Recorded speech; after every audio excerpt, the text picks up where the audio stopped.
Magandang umaga po sa inyo mga kasandal. Ito po si Kasandal Vlog na bumabati ng isang magandang umaga po sa inyo. Salamat po sa Panginoon sa binibigay sa ating panibagong buhay, panibagong kalakasan at kalusugan. Salamat sa Kanya sa maraming biyaya na natatanggap natin, lalo na ang trabaho. Magpasalamat po tayo mga kasandal. At mga kasandal, yung po nagnanais na ini-invite ko po kayo ngayon sa City Hall ng City Health Office na gusto po umatin ng food handler. Ay may seminar po dyan, pwede po kayo umatin, libre po, atilaan kayo, siyam na Sabado po yon.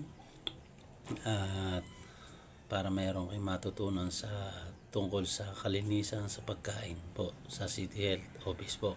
Ngayon po yan, March 22 po. Ang umpisa po noon ay alas 8 po ng umaga. Atin po kayo. Napakaganda po ang matututunan niyo doon para kalinisan sa ating pagluluto at sa mga pagkain para wala nang magtae.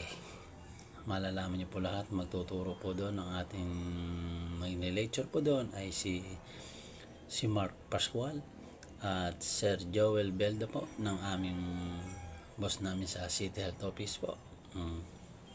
Marami po kayong malalaman sa kanila tungkol sa kalinisan sa pagkain at tamang paghuhugas po. Maganda po yon sa atin. At ngayon po bumabati rin po ako talaga sa inyong suporta, panonood ng aking live, pakishare, pakipalo po si Kasandal Vlog ng aking video, ng aking page sa YouTube na Kasandal Vlog. Maraming pong salamat at salamat sa suporta nyo at magandang umaga po muli.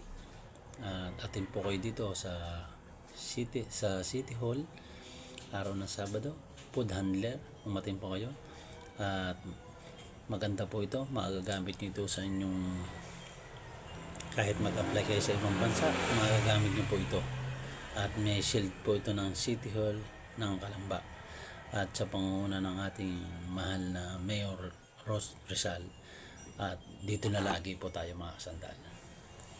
Dugong Bayani, Ros Rizal po tayo. Huwag tayong bibitaw mga kasandal.